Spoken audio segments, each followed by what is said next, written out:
இவ்வளவு நலத்திட்டங்கள் செஞ்சுட்டோம், திராவிட மாடல், நாங்க தான் நம்பர் 1, எங்க ஆட்சின்னு பேசுற இவங்க இன்னைக்கு கூட்டணி பத்தி பாத்தீங்கன்னா இவ்வளவு தூரம் அவங்களுக்கு சீட்டை ஏத்தி 10 வருஷமா நாங்க ஒற்றுமையா இருக்கிறோம், கொள்கை கூட்டணி. எங்க கொள்கை கூட்டணி? இன்னொரு 5 சீட் குறைச்சிருந்தா கொள்கையும் இல்லை, ஒண்ணும் இல்லை. இது சீட்டுக்கான கூட்டணி. ஆட்சி அதிகாரத்துல எங்களுக்கு பங்கு வேணும். பேசினவங்க என்ன ஆனாங்க? சைலண்ட் ஆயிட்டாங்க. என்ன காரணம்?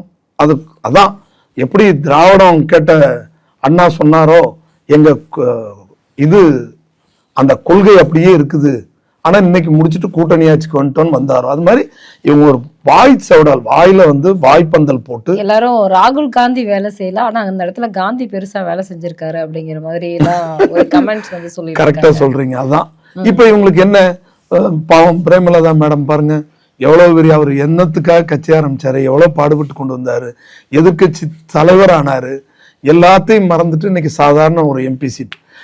திமுக இன்னைக்கு நாங்கெல்லாம் பெரிய தப்பு பண்ணிட்டோமோ, எம்பி ஆகணும்னா பேசாம ஒரு சின்ன கட்சியை வச்சுட்டு அறிவாளர் சைடு போய் நின்னா போதும் போல இருக்குது.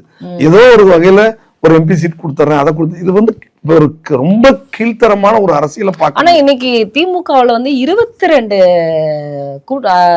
கட்சிகள் இணைஞ்சு சிறு சிறு கட்சிகளாக இருந்தாலும் 22 பேர் அதுல இருக்காங்க, கட்சிகள் இருக்கு. இப்போ ஒரு பலமான கூட்டணியானதானே சார் பார்க்க முடியும். ஏன்னா இப்ப வரைக்குமே அதிமுக பெருசாக தொகுதி பங்கீடு பத்தி பேசல, எத்தனை கட்சிகள் உள்ள இருக்குன்னு தெரியல, அவங்க அமித்ஷா அவர்கள் யாரு பெரிய தலைமையினே தெரியல அப்படின்னு ஸ்டாலின் அவர்கள் சொல்றாங்க. இதெல்லாம் உண்மையாகவே அதிமுக நடக்கிறது தானே, என்டிஏ கூட்டணியில நடந்து தானே இருக்கு. ஆனா அதிமுக அவங்களுடைய அசுர பலத்தை காட்டிக்கிட்டே இருக்காங்களே. மரத்துல மேல இருக்கிற மட்டை தெரியும், பூ தெரியும், மரம் தெரியும், வெளியில வேர் தெரியாது. அது மாதிரி இந்த நாட்டுக்கு நல்லது செய்யணும்னு இருக்கக்கூடிய தேசிய ஜனநாயக கூட்டணி மிகப்பெரிய பலம் வாய்ந்த கட்சிகள் ஒன்னா இருக்குது, மிகப்பெரிய பலம் வாய்ந்த கட்சிகள்.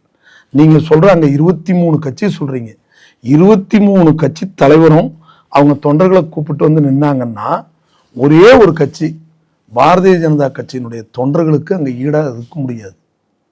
அனைத்து இந்திய அண்ணா திராவிட முன்னேற்ற கழக தொண்டர்களுக்கு ஈடா இருக்க முடியாது.